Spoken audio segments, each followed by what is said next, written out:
mbokk asalaamaaleykum ñu del soit ak yéen seen télévision nationale RTS jot nañ xibaar yi fi rusande ci suba ak léegi ci bopp xibaar yi waajal campagne li jëm ci wàllu mbay bi 2024 jaw ñu denk lépp lu aju ci wàllu mbay mi daje na ak kàngam yi ci li nga xam ni jëm na ci wàllu jiwu ji ci ndigalu njiitu réew mi jàpp nañu rek ne bëgg nañu daal ñoom ñëpp rek ñu boolu ànd nekk benn ba campagne bi ñu am ci ndam ñaar fukki fan ci weeru mai la ñu màggal bés bu àdduna si yëpp seq ci wàllub jaww ji muy nag li nga xamante ne rek charte secteur bi lañ fi doon nag taxawal mu jëm ci wàllu industrie biologie ak it gëstu li jëm ci wàllub jaww ji nekk li nga xamante ne rek moom mooy aar nit seen wàllu kaaraange rawat na consommateurs yi waaye nag dinañ ci waxtaan di xam jëm na ci solas bis bi mu jëm ci wàllub lanu wër ñaar fukk ak ñeenteelu yoon bi ñuy amal festival Khourouga ca Maroc jeex na mu nag xew-xew bu am solo ci wàllu cosaan ak aada dajale nag ay cinéaste ak réalisateur ak acteur ak it ay neexal joxe nañu ko fa muy xew-xew bi nga xamante ne rek ndam rek lañ ci gis ci ñi nga xamante ne ñooy yëngu ca lay taaral cinéma Afrique. mbokk yi ñu ngi leen di gërëm di leen sant bi ngeen tam seen télévision nationale RTS ngi fi topp xibaar ci ndoxteelu xibaar ñoo ngi waajal campagne agricole 2024 jaw ngi ñu denk lépp lu aju ci wàllu mbay mi daje na ak kàngam yi ci wàllu jiw bi ci ndigalu président de la république ñu bëgg rek ñoom ñëpp àndandoo xàccandoo dóorandoo ba campagne bi ñu am ci ndam muy ndaje bi nga xamante ne rek am na solo loo rawat na nag matuwaay bi nga xamante ñoom ñaari pàcc yëpp jël nañu ko Penda Mbaw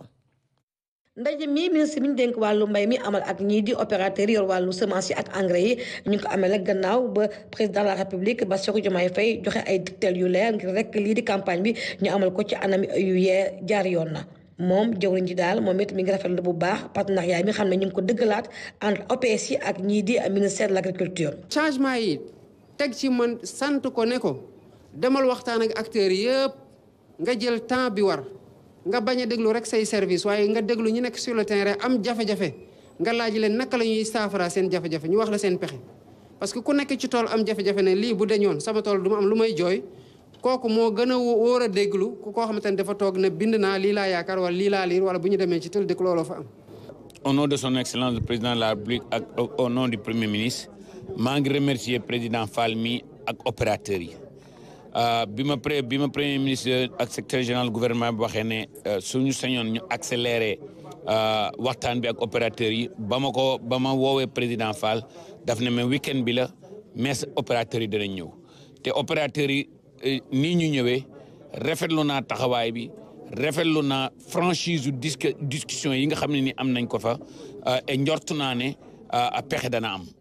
ci wàllu bor bi nga xam ne rek ñoom état bi ameloon nañ ko ñoom opérateur yi daal ñi ngi rafetlu bu baax ñi nga xam ne rek premier ministre jël na ay dogal ba ñu fay leen ko ci anam yu jaar yoon loolee moo tax rek ñu jël beneen engagement ngir campagne bii ñu jëm ñu mën ko amal ci anam yu jaar yoon. li nga xam ne si premier ministre waxoon na ko muy nañu fay arriéré yi 41 milliards mën naa confirmer ni 37 milliards yëpp fay nañ ko léegi mën naa dëggal loolu que tamit dëggalaat ni 3 milliards 800 yi ci des. mardi ñoom yónnee nañ ma kayit ni danañ ko jox trésor pour que mu dugal ko ci compte yi kon mën nañoo wax ni les 41 milliards yi nga xam ne premier ministre joxoon na instruction ministre de l'agriculture wax dëgg yàlla def na ko nam ko waxee woon. D'abord ñu sant monsieur le ministre monsieur le président de la République Diomaye Faye son premier ministre monsieur Ousmane Sonko. ci bor yi nga xamee ni nii fay nañ ko 2021 2022 2023 ñu bëgg ci lool opérateurs yi vraiment ñu gis ci seen bopp ñu kontaan nag ci taxawaay bi nga xamee ni nii jox nañu gëdd mbayum ñambi mi fii ci Sénégal. ministre dafa def acte bu am solo acte bi mooy bor boo xam ne 2021 la 2022 2023 mu toll ci 41 milliards. wala man handicapé campagne bi ñu fay ko ci dans 3 jours 4 jours loolu am solo la. vraiment di sant yàlla bu baax a baax bi ma fekkee ndaje mi mu nekk aussi vraiment des propos ci ministre bi des propos yu rassurant parce que vraiment li mu wax dafa tombé méngoo ak suñu vision méngoo ak suñu gis-gis méngoo aussi ak kani tey bu fekkente ne dafa wàcc jàpp ci organisation paysanne yi à travers les coopératives jàppale leen dafay jàppale ñu bëree bëri. moom ministre bi daal jëlaat na kàddu gi nee na li nga xam ne rek moo des ci bor boobee ñu ngi koy auditer ngir rek paiement bi ñu mun ko amal ci anam yu jaar yoon. audit bi du lu bees dama bëgg rassurer opérateurs yi que ne kuy seq ak gouvernement ngeen seq alal ju doy ni 90 et quelques milliards rafetlu nga saytu ko opérateurs yi rafetlu nañ ko ñun ñi rafetlu nañ ko te danañ ci liggéey ensemble ba nga xam ne nii engagement yi nga xam ne nii premier ministre bi joxe na ko ñu doxalee ko noonu ci fay mi. ñoom ñëpp nag ku ci nekk rek jël nga ay engagement moom jëwriñ ji ak ñii di opérateur yi rek ngir campagne bi ñuy jëm ñu amal ko ci anam yu jaar yoon ngir rek béykat yi gis seen bopp bu baax a baax. jërëjëf Penda Mbow li jëm rek ci wàllub mbay mi la ñu des ndax nag suñu mbokk béykat yi ca diwaanu Matam ñoom nag am nañu mbégte loolu te rafetlu nañu loolu matuwaay bu bees bi nga xamante ne nguur Sénégal jël na ko ci daloo nag phosphate yi ak it am la ñuy def ci wàllub jiw yeeg lu ñu mel suñu mbokk béykat yi nee ñu loolu dina tax ba ñu mën a feex ci wàllub dund gi ci diwaan bu nga xamante ne ñaari yoon la ñuy bay ci mbayub noor gi nag ñoo ngi kaa waajal bu baax a baax Ibrahima Pabi Diédhiou. fii si Matam naam tàmbalee gu ñu séddale jiwu ji waaye terewul kilifa yi fi nekk jël nañ ay dogal ngir ñu waajal nawet bi. neen ko daan waajalee chaque année noonu la nekk di ko def te cette année pratiquement commission yëpp mettre nañ ko en place déjà avec les préfets et les gouverneurs on a déjà mis en place pratiquement toutes les commissions léegi li si des rek mooy ñu jot planning de mise en place yi pour que opération de mise en place mën a démarrer si point yi nga xam ne retenir nañ leen. atum ren bi lu ñu nemmeeku mooy. nguur gi dafa jël ay dogal yu am solo lool loolu yëpp ngir dimbale béykat bi. voilà ren moom mën nañ jàpp ni benn mooy budget campagne bi yokk nañ ko voilà parce que jóge na 100 milliards dem 120 milliards beneen bi aussi mooy prix des intrants yi baissé na bu baax. parce que boo xoolee DAP bi daaw ñu ngi ko doon jaay 15000 mais ren dina wàcc ba 12500 urée bi tamit nekkoon 12500 ñëw 10000 donc loolu mu mel na daal am na solo si béykat bi. si case bu Sinthiou Mogo béykat yi fa nekk kontante rek la ñu am si yile dogal fii nag béykat yi fa gën a bëri dañuy béy nawet ak noor jàpp nañ ni bi la subvention ak tamit maye bu ñu def si wàllum phosphate bi dina leen jàppale bu baax a baax. ce sont des engagements forts yi nga xam ne gouvernement bi indi na ko xam naa ne dina ko def lu yàggatul ñu ngi seen engrais yu war a ñëw engrais dugub bi engrais gerte gi ak engrais ceeb yëpp. ñu ngi ko def ci circulaire bi ak les prix ak des prix yi nga xam ne da xam naa ne aussi prix yoo xam ne paysans yi mun nañ ko aussi méngoo ak jamono yi. njëlbéen sax gouvernement bi ba mu toogee den ne ren dina fekke ba lever par exemple mbéy soit mbéy ceeb mbéy dugub wala mbéy yëpp daf dina fekk par exemple ba sukkali mbéy mi ba mbéy bi jëm kanam loolu lañu bëggal loolu la ñu xaar ci gouvernement bu bees bi. waaw phosphate bi c'est bëgg nañ ko lool su ñëwee aussi. mun na am sax bu bañ a yem rek si culture yi nga xam ne dañ koy irriguer suñ ko mënee def si culture jéer yi am nay sol yi nga xam ne dañu woyof ñuy jàppale ñuy béy jéer yi ñuy def expérimentation si culture jéer yi ndax phosphore bi aussi ndax am na fa njëriñ. dégg nañ ci ay nouvelle bu neex ci nun béykat yi vraiment su demee comme noonu du ñuy gën a sant yàlla gën a santaat président bi ndax bu jéegu boo xam ne lii duñ doon séentu ci gouvernement bi. Matam nekk na région bi nga xamante ne ràññee nañ ko ci wàllum mbéy mi béykat yi fi nekk jàpp nañ ni bu ñu demee ba jël motukaay yooyu yëpp dina tax région bu Matam am dund bu doy wàññi tamit bu baax a baax jéggaane bi su ko defee ñëpp nag gis seen bopp. jërëjëf Pabi Diédhiou li nga xamante ne rek mooy programme bu yees buy daloo nag la jëm ci wàllub dëkkuwaay jaww gu ñu denk wàllu tërëling ak collectivité territoriale demoon na nag nemmeeku fële nga xamante ne mooy site pôle urbain bu Daga Holpa ak yéen lu ñu bëgg rek mooy daal waxtaan ak ña fa dëkkee ak ñi nga xam ñoo yëngu ci wàllub projet bi nga xamante moom lañ fas yéene taxaw muy nag 300 junneeb dëkkuwaay jagaleel ko ña fa dëkkee ak it programme mu 100 junneeb dëkkuwaay ñoo ak Saliou Seck. déglu bu baax askan wi la ki nga xam ne ni moom mooy jëwriñ bi yor wàllu urbanisme def solo si nag mooy fexe ba ñëwaat ci projet bees bi nga xam ne nii nar na koo taxawal moom nag mu ngi àndoon ak ki nga xam ne moom mooy secrétaire d'État xam ne nii moom lañ dénk urbanisme muy Mama Talla Ndaw jëwriñ bi nga xam ne nii moom mooy Moussa Balla Fofana moom ñëwaat na ci liggéey bi nga xam ne nii nar na koo def fii projet bu mucc ayib nag lañ nar a indi fii ci Sénégal. am nañu ay waxtaan daanaka waxtaan yoo xam ne ci liggéey rek la jublu ci naka lañ war a mën a fexee ba projet bi am impact yi mu war a am ci population yi parce que lépp lu ñuy def population yee tax te loolu véritablement maa ngi sant suñu borom parce que biñ ñëwee ñu fekk ñëpp vraiment nit ñu ubbeeku coow amu fi xët-xët amu fi taxaw nañ waxtaan nañ discuter nañ te am naa yaqin ne ci kàttanu yàlla ak mbaaxam dans très peu de temps nit ñi dinañ gis ne fii daal ñëpp ànd nañ benn ci na ànd nekk benn ci loo xam ne dina mën a jëriñal askan wi. nguur gi nag lu ko tax a jóg léegi lenn la mooy indi fi projet boo xam ne nii Sénégal yi dinañ mën a am fu ñu dëkk muy projet boo xam ne nii bu mucc ayib la nar a doon. projet bu mel ni Daga Kholpa lu mu bëri mën na dem ba andi 5000 6000 wala 8000 logements yu mën a nekk fii waaye bu ñu fàtte ne Sénégal dafa soxla tey 300000 logements la Sénégal soxla. te ñàkk 300000 logements yooyu moo tax loyer doon lu cher ci réew mi nit kuy gagné 500000 weer tey boo xoolee li muy fay loyer mën na nekk 250000 voire 300000 mu nekk lu bëri ci kaw salaire te loolu dafa metti bokk na ci li gën a metti na dundinu Sénégalais yi te li ko waral justement mooy ñàkk logement boobu ñu ñàkk logement donc projet yu mel nii warul takk ñun ñëpp dañu war a xam ne ñoo bokk ndey ñoo bokk baay nga nekk technicien nga nekk ci village bi nga nekk porteur projet bi ñun ñëpp ñoo bokk Sénégal bu ñu réussir régler problème bi mën nañu jël solution bi ñu fi am def ko ci Sénégal gi yëpp ba Sénégal bu nekk ay Daga Kholpa sax fa mais Daga Kholpa yoo xam ne dafay respecter suñu dundin ci côté urbanisme day respecter bëgg-bëgg population yi day nekk loo xam ne dañ ko waxtaane mais day nekk solution ci problème boo xam ne Sénégalais yëpp la concerné mooy ñu mën a am sa kër wala mën a am location ci lu yomb. lii nag mooy wane ne doxalin bu bees la ñi nga xam ne ñoom ñoo yor réew mi indi ñoom nag projet bi nga xam ne nar nañ ko fi taxawal sax bokkut ak projet bi nga xam ne moo fi nekkoon ñu duppee ko 100000 logements. projet 100000 logements mais comme ñi ko ñëpp ñu bëri xamee projet la bu nga xam ne niñ ko structuré woon dafa bëri woon ay joyant yu ñu ci waroon def ba tey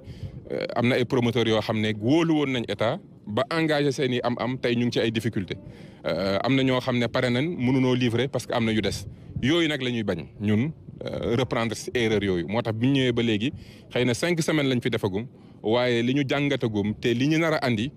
programme boo xamante ni la programme accès à la propriété wala programme moom sa kër mën nañ ko tuddeegum noonu ci kàddu yi mais programme la boo xam ne état day génne ay yombal yu muy yombal képp ku nar a dugg ci programme bi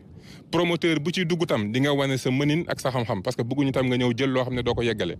population tam bu ñëw ci site bi. ñu ngi koy defar di ko tëgg moment yi ma lay wax site la boo xam ne nekkul rek site inscription parce que liñ fi defoon mooy créer benn site boo xam ne ku ñëw rek mën nga bind sa tur taxul am kër nit war nga mën a wax ne salaire temps laa am lii mooy samay fiche de paye au moins mu nekk site boo xam ne site de qualification la nga xam ne boo fa duggee di nga gis ci carte Sénégal programme yi nekk en cours yëpp fépp fu ñu am suuf su baax boo xam ne pour programme bi la promoteur yan ñoo fa nekk yan kër lañ fa bëgg a tabax kër yi lu muy jar matériaux yi lañ fay utiliser nga am information bu leer boo fa duggee tam gis fa banque yi nga xam ne fas nañoo ànd ak ñun banque yi lii lañ lay lebalee ci taux bii lañ lay lebalee condition yii la état ne la programme bii de promoteur bu fi tabax lii la lay jaayee parce que defal nañ ko lii daf wàññil nañ ko lii wàññil nañ ko lii donc kër gi ci final dina jar 12 13 wala 14 millions banque bi ne la mën nga koo fay sur 20 ans apport bi boo doon andi 30% yooyu yëpp yu ñuy waxtaane la jamono ji ma lay wax. fépp foo xam ne nag jëwriñ bi jaar na fi muy Daga Kholpa yéen ak yeneen bërëb nag ñi nga xam ne nii ñoom ñooy askan wi yeewoo foofu nag ñoom rafetlu ñu bu baax doxalin bi nga xam ne nii jëwriñ def na ko projet bi nag bu yembee danañ fi taxawal lu ëpp 200 junne logement yoo xam ne nii askan wi dinañ ci mën a jot. jërëjëf Baye Zal yeneen projet ngi ñu mat fanweer ak benn ci li jëm ci wàllub xarale bi ñu ko doon naka siiwal di waa jaww ngi ñu denk lépp lu aju ci wàllu tàggatu bu xarale bi naka àllarba la woon teewaay ñu lëkkalool ci wàllub liggéey bi rawatina nag ci wàllub koppar ñu déglu jawriñ gi di Amadou Moustapha Ndiek Saare ci micro Mamadou Sakine. atelier bi mbégte la loo xam ne am na fu mu tàmbalee waaye amul fu mu jeexee ndaxte. day mbir moo xam ne mbir mu am solo la ci suñu doxalinu ministère ak doxalinu réew mi ndax dañoo jàpp ne lépp loo xam ne jumtukaay yu bees yi la te xarala lu ñu war a taxaw saytu gën koo dëgëral ngir gën a ñoŋal liggéey bi nga xam ne moom la ñuy def fii ci Sénégal ak ci suñu ministère. xam ngeen ko ni Sénégal gouvernement dafa jël formation professionnelle def ko muy mbir moo xam ne mbir mu nu war a jaare la pour changer xar kanamu réew mi surtout ci wàllu industrie ak ci wàllu gën a ñoŋal suñu ressources naturelles kon boog liggéey bii ñu sumb di liggéeyu jàpp ci jumtukaay yu xarale yi def ko jumtukaay yi gën a am doole ci li ñuy liggéeyee liggéey la bu am solo moo tax mbégte li ma am ci teew tey jii xam ngeen di mbégte lu rëy la. adduna bi toll na foo xam ne képp koo xam ne bëgg ngaa def jéego jëm ci kanam mënuloo bàyyi ginnaaw jumtukaay yu xarala yi liggéey bi nga xam ne dafa taxawal ñeenti jumtukaay yoo xam ne mën nañ leen a lim muy infrastructure et connectivité ba ca njëkk ba ca topp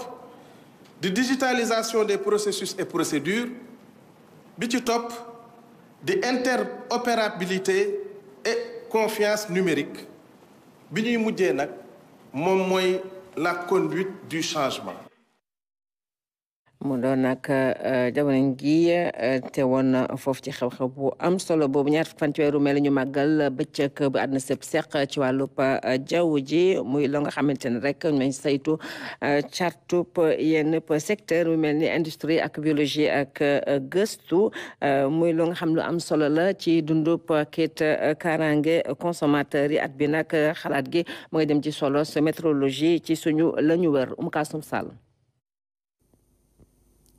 météorologie di rek science boo xam ne ni dañ ko jagleel wàllu mesure di rek natt boo xam ne ni dafa jëm ci lépp loo xam ne ni rek dañ koy jëfandikoo mu mel ni lu ni mel nag dafa rek soxal képp koo xam ne ni rek consommateur la ba ci tamit ñi nga xam ne ni rek ñooy tëral politique yi. liñ ci gën a jublu mooy tey protéger le consommateur sénégalais fexe ba. lépp loo xam dañ koy jënd di ko natt di ko peese di ko mesurer mu nekk loo xam ne lu jub la lu jaar ci yoon la ñaareel bi nga xam ne moom moo tax ñu def ko mooy commerçant yi nga xam ne mooy les commerçants sénégalais pour wax leen que suñu service dina leen accompagner waaye également dina fexe ba lépp loo xam ne moom la ñu mesurer mu nekk loo xam ne lu jaar yoon la ku ne xam ne qu'est-ce qui se passe suñu mesurer wul su dee ku nekk sa balance ni la neex nga koy defee muy jaay ak jënd muy produit agricole ak produit commercial muy industriel yeeg yeneen yi ku ne xam ne dëkk bi du jëm fi ñu ko bëgg a jubale loolu moo waral réew mënta développer mukk te loolu taxawul mënoo def recherche mukk te amoo ay instruments de mesure loo yoo xam ne taxawul. mu di nag ab journée boo xam ne ni rek ci àddina bi yëpp dañ koy rek màggal ren nag ñuy waxtaanee rek météorologie ni mu amee it solo ci wàllu rek environnement bi. moo tax dans les mois qui viennent incha allah dinaa dem tourner sur l'ensemble du territoire seeti consommateurs yi seeti commerçants yi seeti tous les services import ak export pour gën a également sur toute l'année warta yéen tey dama bëgg journée bi tey continuer toute l'année pour ñu gën a jàppale consommateurs yi gën a jàppale commerçants yi pour que ñu gën a mën a xam lan mooy importance météorologie cette dimension sensibilisation bëgg naa ngeen gën cee wax parce que c'est très important. ministre bi nag wax na rek agent yi nga xam ne ni dañuy liggéey ci wàllu météorologie ñu gën koo jox rek gëddëm waaye nag ñu ànd ci rek ak éthique bu mat sëkk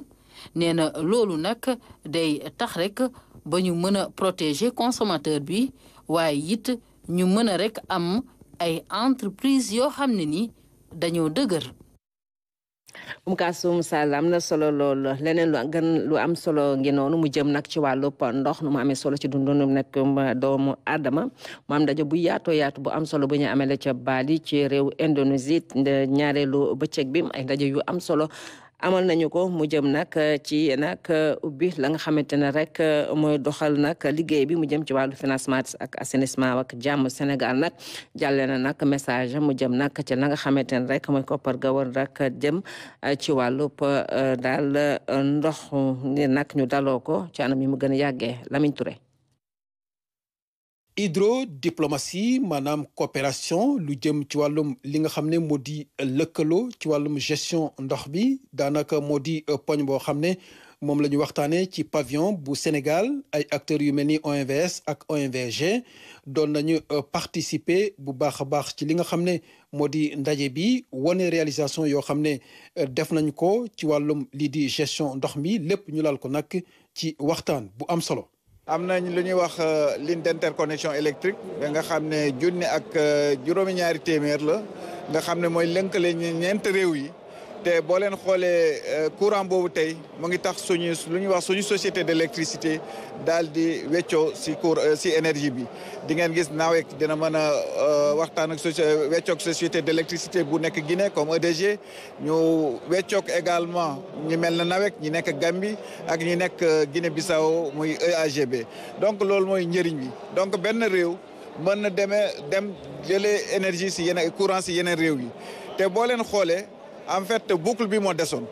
tey biñ ko pare fukk ak juróomi réew yi nga xam ñoo nekk si CEDEAO ak Mauritanie bi nga xam ne dolli nañ ko si muy fukk ak juróom benn réew donc dinañ mën a weccoo courant bi si zone OMVG ak zone OMVS. mu doon kon ay résultats yu am solo yoo xam ne ministre de l'eau et de l'assainissement bu Sénégal daal di ko rafetlu bu baax a baax muy wane rek li nga xam ne moo di taxawaayu Sénégal ci wàllu woowu. li ñuy wax l'hydrodiplomatie mooy la diplomatie de l'eau léegi référence la ñu ci ba ñu ngi wax ni expérience yi ñu am ci suñu sous-région bi danañu fexe ba yeneen partie ci monde bi ñoom itam ñu am ko ba nga xam ne ndox mi dootu leen xaajale ñuy xeexoo dañ koy bokk bu ñu ko bokkee li ñu def OMVS moo tax ñu am ci courant boo xam ni courant boobu mu ngi dimbali réew yi ci bokk yépp moo tax ñu xam ni tey ñu ngi am aussi ay projet Sénégal comme Mauritanie comme ñeneen di mën a jël ci ndox moomu lu ñu doy pour mën ko arroser suñu ay kii def agriculture def élevage ak leneen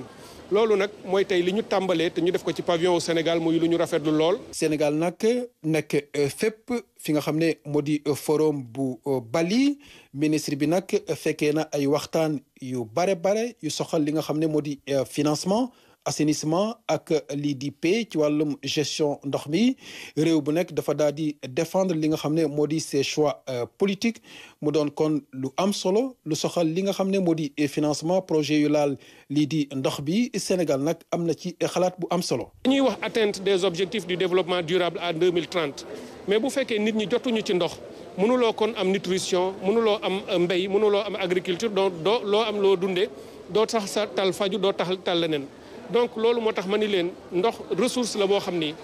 réew yu mel ni ñun am ambition wu régler ko bu demee ci marché international bi di fa jëli ay financement dañu waroon ñëpp ànd ni financement yu jëm ci wàllu ndox ak assainissement ak yoo xam ni ay droits humains fondamentaux la yooyu warul am benn intérêt buñ ci teg wala yu tuuti lañ ciy teg ba pare ñu def ko muy lu yàgg ci pay gi nga xam ne du sonal réew yi ndax li bëri na li gën a sonal suñu réew yi di nga gis ni war nga koo def am nga projet waaye boo bëggee wuti financement bi cher intérêt yi ñu ci teg cher ba pare mu alourdir sa endettement ba doo mën a def li nga bëgg def. ci wàllum lii di diplomatie ministre de l'eau et de l'assainissement bu Sénégal dalal na ki nga xam ne moo di naataangoom bu Maroc ñu daal di amal ab waxtaan bu am solo ci stand bu Sénégal ñu fas yéene gën a dëgëral li nga xam ne moo di partenariat diggante ñaar réew yooyu. yeneen délégation yu mel ni Union européenne ak ministre de l'eau bu Finlande Cheikh Tidiane Dièye dalal na leen ñu amal ab waxtaan bu am solo muy wane rek li nga xam ne moo di taxawaayu Sénégal ci wàllum développement durable ci àdduna si. Lamine Touré jërëjëf leneen lëkkale na Sénégal ak réewu Maroc mu jëm nag ci wàllu cosaan ak aada festival Khouribga biñ fa doon nag amal ci 24 bi yoon jeex na ñu jàpp rek ne xew-xew bu am solo la bu nga xamante ne dajale woon na ay cinéaste réalisateur ak kàngam ay nag raaya joxe nañ ko fa mu doon nag xew-xew bu nga xamante ne daal gis nañu daal ndam rek lañu ko gis te nag gis nañu li nga xamante ne jëm na ci lay taaral cinéma bu réew Afrique ginnaaw semaine jogante jury yi tànn nañu ñi gagné ay raaya. Amina Rachid du meilleur rôle féminin est attribuée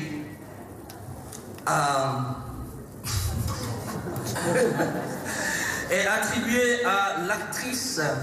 principale du long métrage Wonderfully Bronx. prix bu mag bu long métrage jox nañ ko Rwanda bu court métrage ba jox nañ ko Mali am na itam raaya boo xam ne ngir meilleur rôle masculin la boobu Sénégal moo ko jël. Félicitations. am nañu itam raaya boo xam ne pour meilleure actrice la boobu Cameroun la dem am na yeneeni raaya bu meilleur scénario ak ay mention spéciale Maroc Sénégal Rwanda Mali Tunisie ak yeneeni réew jox nañ leen ay raaya lii nag ndam lu rëy la pour ñi nga xam ne ñoo gagné. jël ndam lu ni mel ci festival bu toll nii mbégte la lool ci man may ñaan nag sama mbokk rwandais ak africains yi ñu gën a góorgóorlu ngir am résultat yu mel nii. Motivation quand il y a des bonnes choses. I'm very happy for the prize. kontaan naa torop ci li ma am prix bi mu mel ni kon jury bi rafetlu nañu sama liggéey donte sax mbégte la ci man ndax film bu gàtt la woon. bi ma yéegee ni dafa gagné prix dama kontaan parce que liggéey bu mu liggéey ci film bi mérité na quand même ñu delloo ko njukkal et que prix bi dama ko jël comme lu symbolique loo xam ni daf koy encourager pour que ci cinéma moom tamit mu mën a def carrière. lii nag mbégte bu rëy la sama xol sedd na ci torop ndax xaaruma ko woon gis naa fi nag ay film yu am solo yoo xamante ni def nañ ko fi lii daal nekk na loo xamante ni honoré na ma ndax nag dañ ma tànn ci ñu bëri mu nekk loo xamante ni mbégte kase la. D'essayer de vivre ce moment, c'est un très grand bonheur, oui. tànn nag yombul woon ndax film yi bari nañu te itam amoon na qualité. ñu joxe ay prix ñëpp mànkoo ne jury bi ni mu liggéeyee jaar na yoon ñu bëgg nag ci ñaari film yoo xam ne en particulier ñoo ma gën a frappé mooy film bi nga xam ne bi benn nit moo ko joué muy benn jigéen 1h30 moom rek ci histoire boo xam ne bi da lay yóbbaale ci li nga xam ne moo tax ñu defar film bi beneen bi nekk le mouton de Sada Xaram Sada ñu jox ko prix du meilleur acteur mu nekk xale boo xam ne bi xëy na diriger ko cinéma warul yomb. festival bi am na itam ay fecc ak ay woy Afrique di continent boo xam ne wàllum caada ñor na ko lool.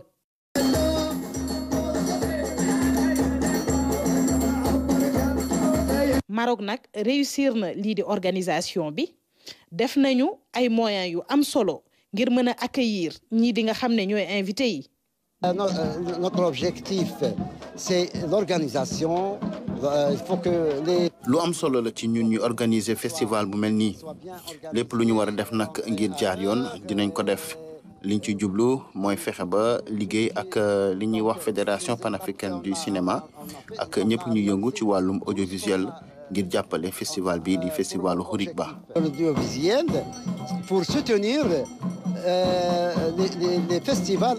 africains. mbégte laay wax li ñuy wax kontante mbégte moom moo ma animé parce que dama déglu ñenn ñi nga xamante ne dañ leen a woo fii comme man ñu wax ma ne ma dañoo am surprise bu mag mooy dañoo bég ci niñ leen gàttandoo waaye niñ leen dalale ak lekk diversité bi ñu fi lekk gi ñu fiy jox ak tamit culture bi niñ leen yaatale fii loolu moo waral ma ne kon festival bi réussir na. delloo nañu njukkal ñaari icône cinéma africain di ki nga xam ne moo di actrice ivoirienne bi Nakissi Savané ak acteur marocain Mohamed El Khalfi. 24e édition bu festival international bu cinéma africain bu Khouribga nam ko daan faral di defee nag dajale na ay kàngam ci wàllum caada ak itam ay ndaw ñoo xam ne ñi ngi doog a door FICAC nag ñi ngi ko sos ci atum 1977 mi ngi wëyal lii nga xam ne moo di rôlam mooy maanaam suuxat lii di cinéma africain. 24e édition bu festival international bu cinéma africain de Khouribga jeex na semaine bi yëpp ay projection de film ay débat ay rencontre de minuit ak ay spectacle fecc ak woy bari woon na fi lool. festival bi nag ren ji bari na ay innovation yoo xam ne gis nañ ko ci film yi ci réalisateurs yi ak aussi ci acteurs yi.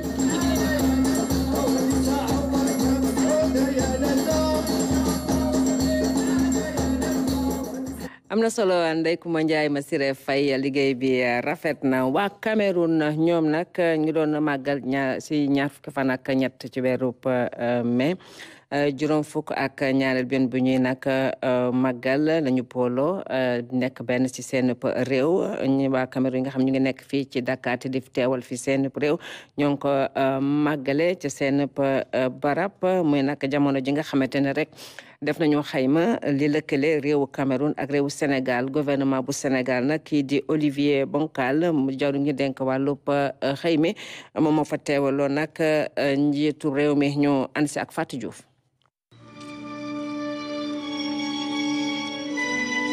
gannaaw bak ñaari réew yi ñu daal di dagg gâteau bi ci ambiance bu neex bi lañu daal di màggal état unitaire du Cameroun bi nekk juróom fukk ak ñaareelu édition bi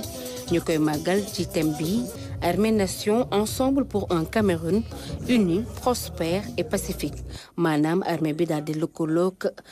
askan wi ngir ñu tabax ab Cameroun boo xam ne benn bopp lay doon suqaliku waaye tamit Cameroun bu dal rafetul nañu diggante bu ratax bi ñu nemmeeku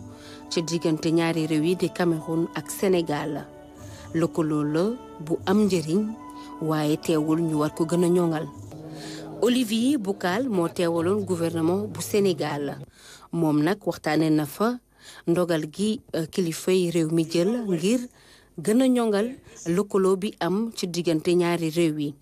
lëkkaloo boobu mi ngi jëm ci wàllum caada war gi yaram infrastructure économie ak li nga xam ne mooy agriculture élevage ak li ni mel Cameroun ak Sénégal fas yéene nañu gën a ñongal demlante bi ak dikkalante bi ci axe Dakar Yaoundé fas yéene nañu xàccandoo dóorandoo ngir relever défi yi nga xamante ne moo soxal sous-région bi te mu jëm ci wàllum kaaraange ñàkk mi li nga xam ne mooy mbëkk bi tamit ci la bokk ak coppite yi nga xamante ne dafay jóge ci jaww ji te mën a jural askan wi ay loraange.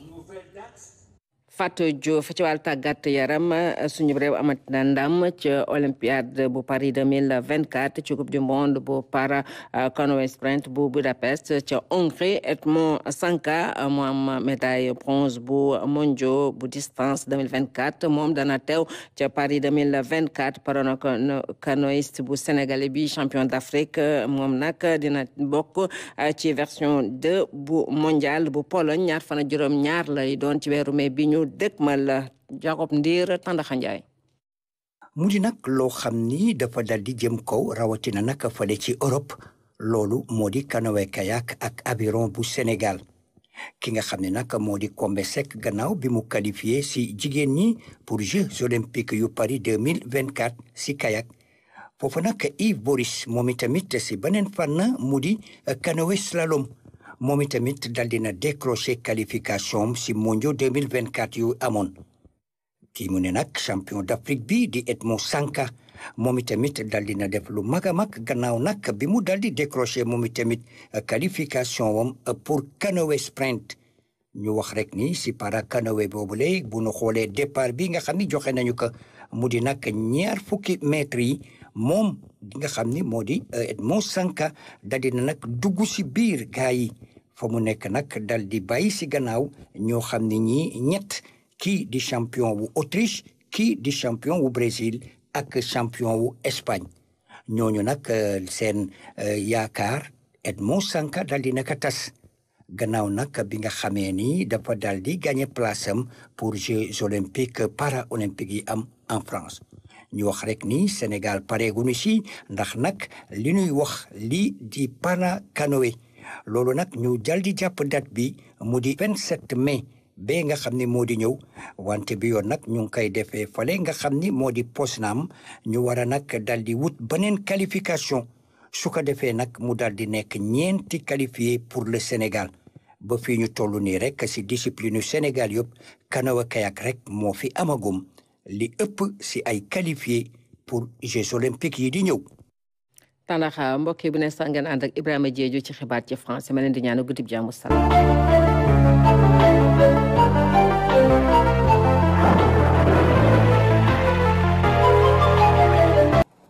asalaamaaleykum mbokk yi ñi nga mbégte dara leen ci seen xibaaru météo ñëw nag ci gànnax gu